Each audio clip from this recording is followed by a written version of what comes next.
आई,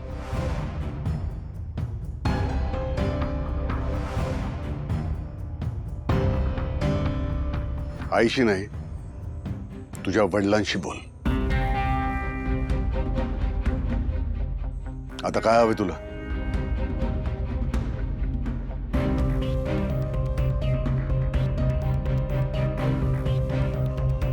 आई,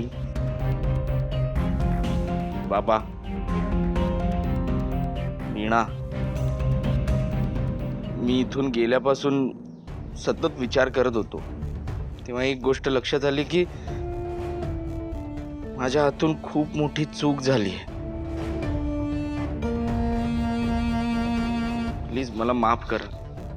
तुम्हाला माहित नाही मी इथून गेल्यापासून कुठल्या अवस्थेत आहे, कुठे राहिलोय, कशा परिस्थितीत होतो.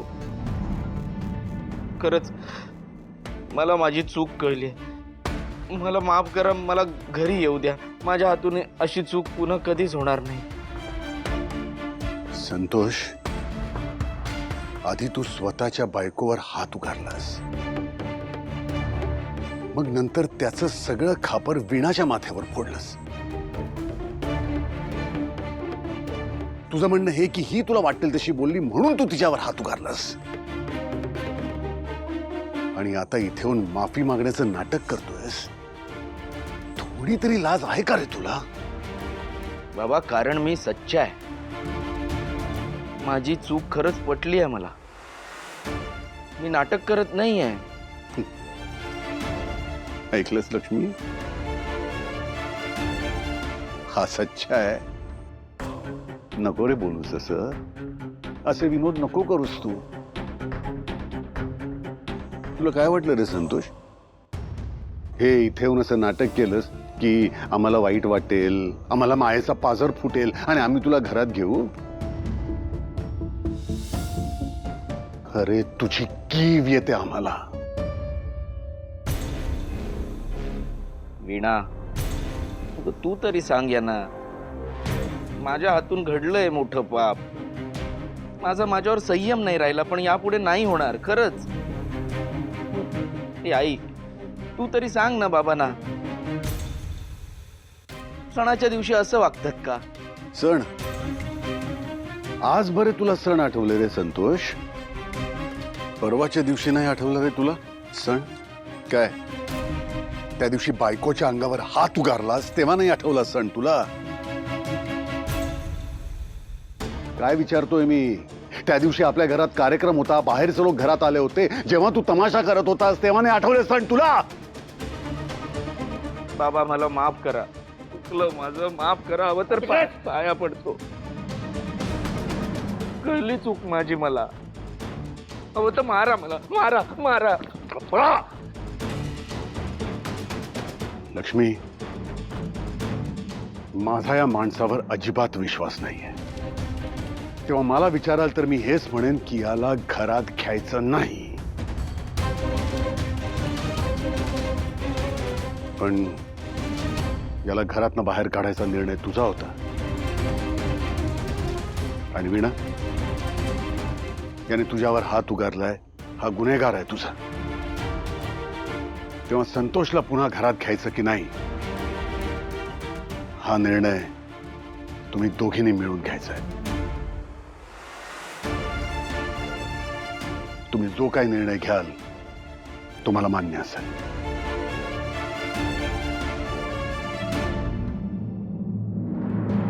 वीणा, बाळा, तू सांग. तू जो निर्णय घेशील ना तो आम्ही मान्य करू.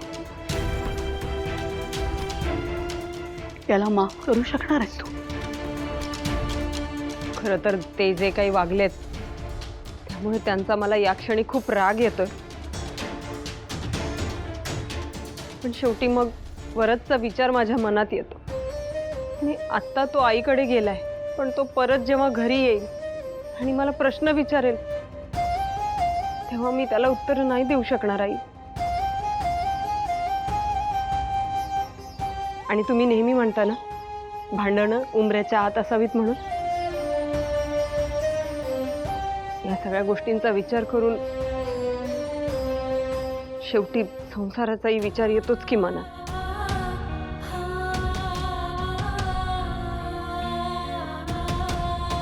ऐकतोयस का? ऐकतोयस? इतकं चुकीचं वागलास तू तिच्या बरोबर, पण तरीही ती संसार जपण्याचा प्रयत्न करते. आपल्या घराच्या इब्रतीचा विचार करते आणि तू तिच्यावर हात उगारतोस. शरम नाही वाटली तुला? अरे हिचे रोज आभार मानायला पाहिजे तू, रोज. माने नाही, रोज आभार मानेन तिचे. म्हणजे तुम्ही मला आत यायची परमिशन देताय ना?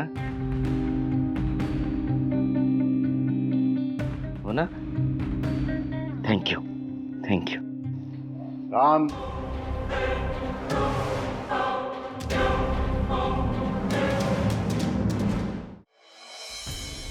लक्ष्मी, वीणा, तुम्हा दोघींचा निर्णय पक्का आहे ना? हो बाबा. 4 लोकांमध्ये छिथू होण्यापेक्षा येऊ दे त्यांना घरी. वीणा, तुझ्या निर्णयाला माझा पाठिंबा आहे. तुझा संसार वाचवण्यासाठी तू याला घरी यायची परवानगी देते असे ठीक आहे, पण एक लक्षात ठेव, तू खमकी आहेसच, पण आता अजून खमक व्हायचं हे विसरू नकोस. संतोषच्या अशा वागण्यानं तुझ्या संसाराचं नुकसान होत आहे आणि म्हणूनच आता हा घरात येतो हे ठीक आहे, पण याला सुधारल्याशिवाय थांबायचं नाही.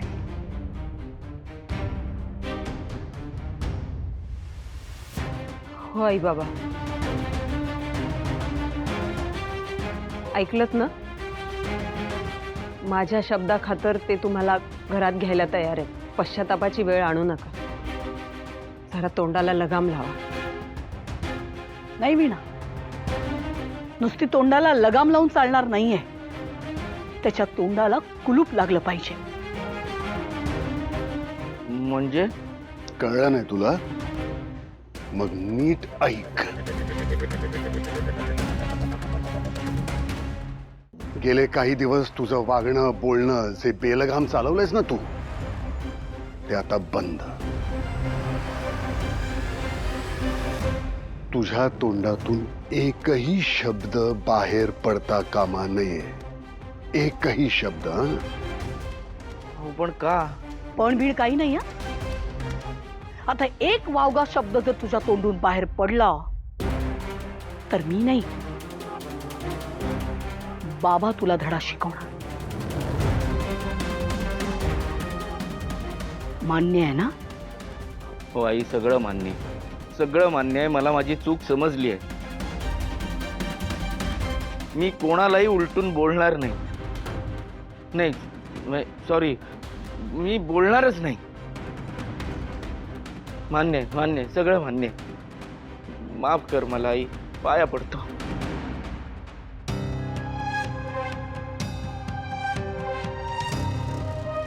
वीणा, माफ कर मला.